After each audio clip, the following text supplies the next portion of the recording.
കാടുമൂടിയ ഒരു village office, അതാണ് Kasaragod Uliyathaduka national നഗറിലുള്ളത്. Revenue മന്ത്രി കെ രാജൻ ഉദ്ഘാടനം ചെയ്തിട്ട് ഇതാ വർഷം 2 ആയിരിക്കുന്നു. ഇതുവരെ സ്മാർട്ട് വില്ലേജ് ഓഫീസ് ജനങ്ങൾക്ക് സ്മാർട്ട് ആയിട്ടില്ല. 2-3 ബസ്സുകൾ മാറിക്കയറി പെരിയാറിലെ വില്ലേജ് ഓഫീസാണ് ഇപ്പോൾ പ്രദേശവാസികൾ ആശ്രയിക്കുന്നത്.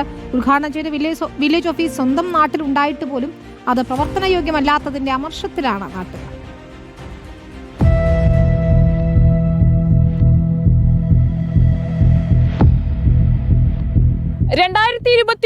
മാർച്ച് 30 മന്ത്രി കെ രാജൻ ഉദ്ഘാടനം ചെയ്ത ഒരു വില്ലേജ് ഓഫീസാണ് നമ്മൾ ഈ കാണുന്നത്. സ്മാർട്ട് വില്ലേജ് ഓഫീസാണ്. എന്നാൽ സ്മാർട്ടായി ഇത് ഉദ്ഘാടനം ചെയ്തു എന്നല്ലാണ്ട് അതിനൊരു പ്രവർത്തനം ഇതുവരെ തുടങ്ങിയിട്ടില്ല. ഏകദേശം 2 വർഷം പിന്നിട്ടിരിക്കുന്നു. ഇപ്പോഴും ഈ ഒരു കെട്ടിടം അത്തരത്തിൽ നമ്മൾ ദൃശ്യങ്ങൾ കാണുന്ന സമയത്ത് കാണുന്നുണ്ടാവും, ഒരുപാട് കാട് മൂടി കിടക്കുന്ന ഒരു കെട്ടിടമായി മാറിയിരിക്കുന്നു എന്നുള്ളതാണ്. അതെ, നമ്മളിപ്പോൾ നിലവിലുള്ള വില്ലേജ് ഓഫീസ് എത്താൻ വേണ്ടിയിട്ട് അരമണിക്കൂറല്ല അതിലധികം എടുക്കും. നമ്മളെ സംബന്ധിച്ചിടത്തോളം അറിയാം, ഏറ്റവും സാധാരണക്കാരായ ആളുകളാണ് വില്ലേജ് ഓഫീസുകളെ ആശ്രയിക്കുന്നത്.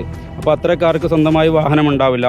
ഇതൊരു ബസ് റൂട്ടല്ല, നമുക്ക് ബസ് ഇല്ലാത്ത ഒരു ഏരിയ ആണ്. അപ്പോൾ ഇവിടെ നിന്ന് ഉളിയത്തടുക്ക പോയി ഉളിയത്തടുക്കയിൽ നിന്ന് കാസർഗോഡ് ചെന്ന് കാസർഗോഡ് നിന്ന് പിന്നെ ഏരിയയിലേക്ക് ബസ്, അങ്ങനെ 3 വാഹനം കയറേണ്ട ഒരു സാഹചര്യം ഉണ്ടാകുന്നുണ്ട്. തൊട്ടടുത്തൊരു വില്ലേജ് ഓഫീസ്, നമ്മുടെ വീട്ടിന് തൊട്ടുമുട്ടിയിട്ടൊരു വില്ലേജ് ഓഫീസുള്ള ആളുകൾക്കാണ് ഇങ്ങനെ പോയി വരേണ്ട ഒരു സാഹചര്യം വരുന്നത്.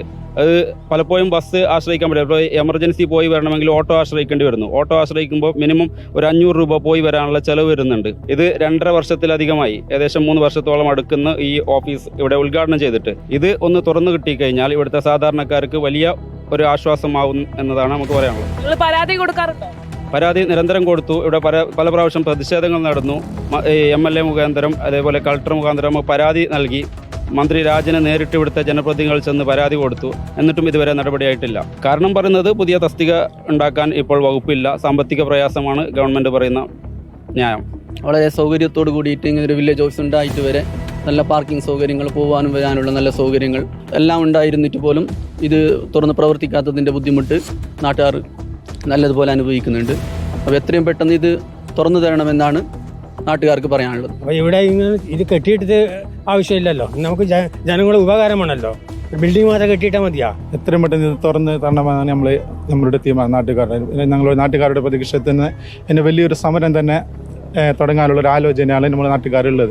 അത് തന്നെയാണ് നാട്ടുകാരുടെ പരാതിയാണ് ഇവർ അറിയിക്കുന്നത്. കാരണം തൊട്ടടുത്ത് സ്വന്തം നാട്ടിലൊരു വില്ലേജ് ഓഫീസ് ഉണ്ടായിട്ട് പോലും അവർക്ക് വേറെ ദൂരം സഞ്ചരിത്ത് അത്തരത്തിലൊരു വില്ലേജ് ഓഫീസിനെ ആശ്രയിക്കേണ്ട ഒരു സാഹചര്യമായി അറിയിക്കുന്നു. ഒരുപാട് കോടികൾ മുടക്കി പണിത ഒരു വില്ലേജ് ഓഫീസാണ് ഇപ്പോൾ ഒന്നും അല്ലാണ്ട് ഒരു കാട് മൂടിക്കിടക്കുന്ന ഒരു അന്തരീക്ഷമായി മാറിയിരിക്കുന്ന. ഇപ്പോൾ നമ്മൾ നോക്കുന്ന സമയത്തടക്കം പാമ്പും പഴുതാരയും അടക്കം നമ്മൾ ഇതിൽ കാണുന്നുണ്ട്. അത്തരത്തിൽ വലിയൊരു അപകട ഭീഷണിയായി തുടരുന്ന ഒരു വില്ലേജ് ഓഫീസായി മാറിയിരിക്കുന്നു ഇത് എന്നുള്ളതുമാണ്. വീഡിയോ ജേർണലിസ്റ്റ് രഞ്ജിത്ത് മണിപ്പാടിക്കൊപ്പം റിപ്പോർട്ടർ അർച്ചന രവീന്ദ്രൻ, റിപ്പോർട്ടർ കാസർഗോഡ്.